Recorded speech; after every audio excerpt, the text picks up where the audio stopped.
I woke up gasping. My sheets clung to my skin, damp with sweat. The room was dark, the air thick and heavy. I sat up, rubbing my temples, trying to shake the lingering unease from the dream. It had been the kind of nightmare that lingers, the kind that stains the edges of waking life. I couldn't remember the details, only the feeling, an overwhelming dread, a suffocating presence just out of sight. I reached for my phone. The screen was cracked. That wasn't right. I didn't remember dropping it. The time read 3:47 a.m.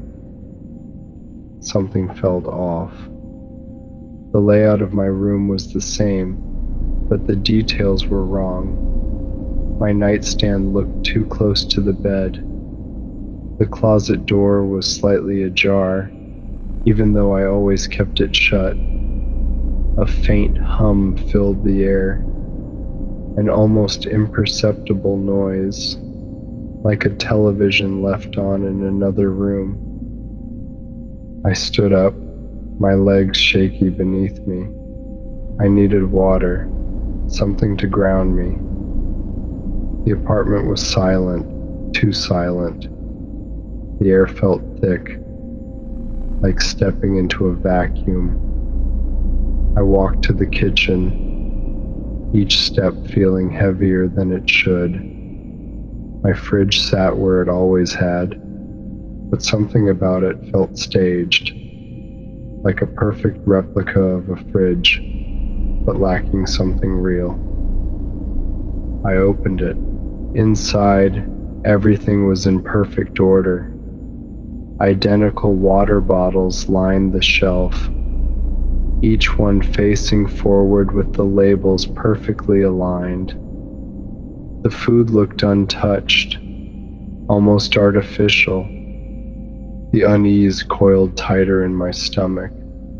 I turned around and froze. The hallway back to my room was longer. It stretched into darkness in a way that made no sense. The door to my bedroom, which should have been only a few steps away, now seemed impossibly distant. I blinked. The hallway was normal again. I took a deep breath, shaking my head.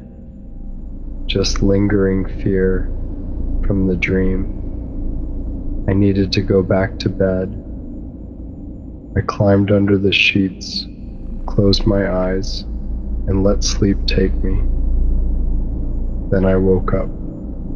Same gasp, same damp sheets, same overwhelming feeling of something being wrong. I sat up too fast, my vision swimming. My phone, still cracked. The closet, still slightly ajar. The hum, still in the air. Panic clawed its way up my throat. I had gone to sleep. I had woken up, but I was still here. I grabbed my phone and pressed the power button. The screen flickered, but instead of my home screen, there was nothing. Just a blank static glow. I turned on the bedside lamp. The bulb flickered once, then dimmed to a faint, sickly yellow. The light didn't push back the shadows. It only made them stretch, creeping along the walls in unnatural ways. I stood up again. My knees nearly buckled. The air in the room felt denser, like wading through water. I stepped toward the door. The hallway was gone. Where it should have been, there was only a solid wall. My breath came in ragged bursts. I turned back to my bed. The sheets were smooth, untouched. the exact way they had looked when I first woke up. I hadn't moved. I hadn't moved. The room pulsed like a living thing. The walls seemed closer, suffocating. I turned in circles, my mind struggling to make sense of what was happening. Then I closed my eyes and whispered to myself, "Wake up." Darkness swallowed me. I woke up. Same gasp. Same damp sheets. Same cracked phone. I clawed at my arms, at my face, desperate to feel something real, something solid.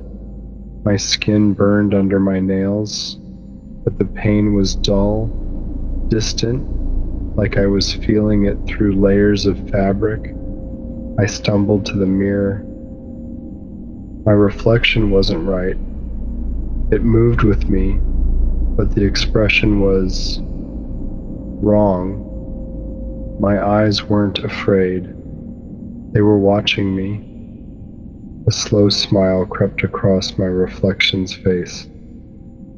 I didn't smile. Then the light flickered out. Darkness. A whisper from behind me. Too close, too real. I woke up, and I haven't stopped waking up since.